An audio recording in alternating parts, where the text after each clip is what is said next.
Je suis Anissé Georges Dologuélé.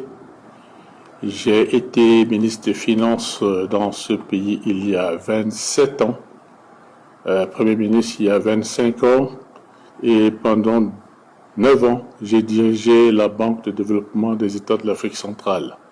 Je suis candidat à l'élection présidentielle pour la 3e fois, et cette fois-ci, je viens présenter un programme sous forme d'engagement. Je l'ai intitulé « Mes 25 engagements pour réparer un Centrafrique abîmé ».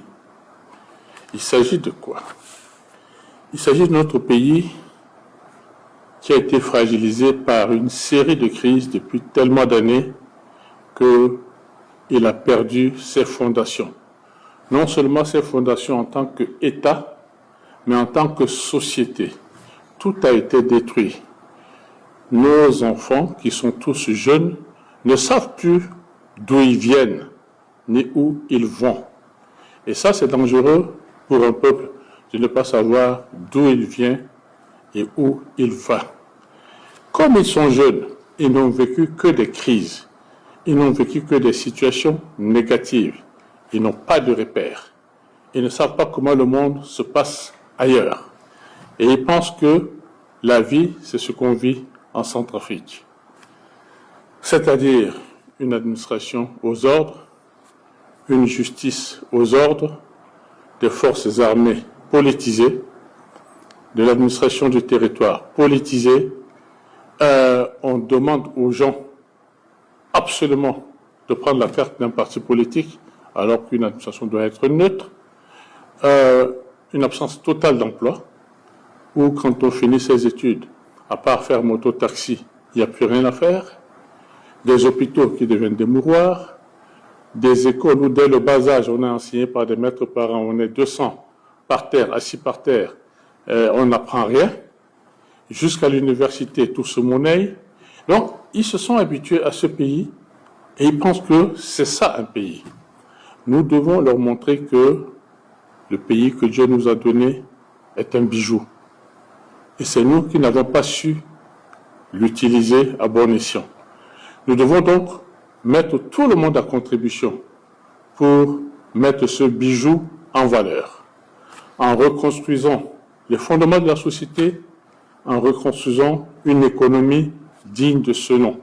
Une économie qui tienne compte des potentialités immenses de notre pays, dans le domaine de l'agriculture, dans le domaine des mines, dans le domaine de l'économie forestière, dans le domaine du tourisme et de l'artisanat.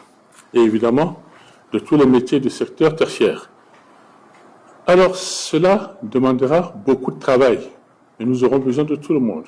Mon ambition, et c'est, quand je le dis, ça paraît utopique, mais il faut savoir que c'est possible. C'est en 7 ans de réussir à avoir des recettes budgétaires de près de 1300 milliards de francs CFA, contre les recettes budgétaires de moins de 200 milliards aujourd'hui.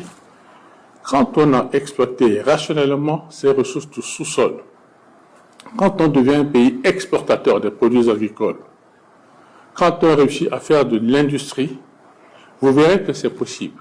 Quand on a construit des centrales hydroélectriques, quand on a fait en sorte que la population puisse bénéficier de plus d'électricité, d'eau potable, quand on a réussi à construire des routes pour permettre que le commerce se fasse et que les paysans puissent exporter leurs produits, soit dans des villes, soit à l'extérieur, vous verrez que c'est possible. J'ai nommé le développement de l'agriculture Mosoro Tiaka, pour bien montrer que dans l'agriculture, il peut y avoir beaucoup d'argent. Quand vous allez dans des pays comme la Côte d'Ivoire, les Ivoiriens gagnent beaucoup d'argent à travers l'agriculture. Nous pouvons faire pareil parce que notre sol est, je crois, plus riche que le leur et plus abondant. Je veux également faire en sorte que les Centrafricains se soignent, que se soignent bien, que la gratuité des soins depuis la naissance jusqu'à un certain âge soit garantie aux mamans et aux enfants. Je veux garantir qu'il y ait des hôpitaux équipés partout dans le pays. Je veux garantir que l'école soit vraiment une vraie école où les enfants sont assis sur des tables bancs, où ils sont pas enseignés par des maîtres parents, mais des instituteurs bien formés. Et qu'ils puissent apprendre et non pas désapprendre. Je veux garantir que chaque Centrafricain puisse avoir accès à une maison décente. J'ai nommé ce programme Sewa Oko Kona Datilo. Je veux m'assurer qu'il y ait enfin une construction de chemin de fer dans ce pays. Cela prendra du temps parce que c'est un projet qui prend beaucoup de temps, mais il faut le démarrer. Je l'ai appelé Legetiouin.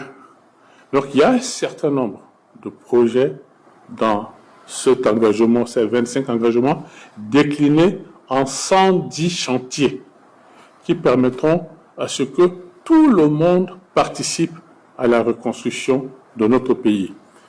Dans la reconstruction, vous savez, on ne tient pas compte des appartenances politiques, on tient compte des compétences. Et les compétences, on les trouve partout. La politique est un moyen d'accéder au pouvoir. C'est pas parce que vous n'y accédez pas que vous n'êtes pas compétent. Et donc, moi, je mettrai à contribution toutes les compétences pour reconstruire ce pays. Je ferai revenir la diaspora, qu'elle soit africaine, qu'elle soit occidentale, qu'elle soit chinoise, qu'elle soit russe. Tous les Centrafricains qui sont partout dans le monde seront mis à contribution pour reconstruire leur pays. On le fera ensemble.